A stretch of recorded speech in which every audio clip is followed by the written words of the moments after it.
Anu, Christmas ഒക്കെ അല്ലേ വരുന്നത്? ശ്രീലക്ഷ്മിയിൽ പുതിയ കളക്ഷൻസ് വന്നിട്ടുണ്ട്. നമുക്കൊന്ന് പരിചയപ്പെട്ടാലോ? ഇത് ഷിഫോണിൽ വർക്ക് വരുന്ന മെറ്റീരിയല്, ഇത് നെറ്റിൽ വർക്ക് വരുന്ന മെറ്റീരിയല്, ഇത് ഹക്കോബയുടെ മെറ്റീരിയല്, ഇത് ഷിഫ്ലി എന്ന് പറഞ്ഞ പുതിയൊരു മെറ്റീരിയലാണ്. ഇത് മുന്നേ ഉണ്ടായിരുന്നു, ഇപ്പൊ കൂടുതൽ ട്രെൻഡാണ്.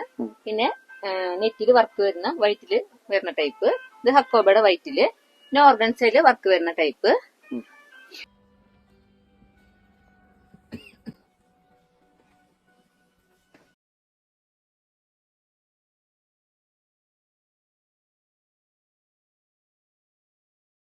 ഇതുകൂടാതെ ഒരുപാട് കളക്ഷൻസ് നമ്മുടെ ശ്രീലക്ഷ്മിയിലുണ്ട്. ഇത് പർച്ചേസ് ചെയ്യുവാനായി ഞങ്ങളുടെ വാട്സപ്പ് നമ്പറിലോ ശ്രീലക്ഷ്മി ഷോറൂമിലോ നേരിട്ട് വരിക. Thank you.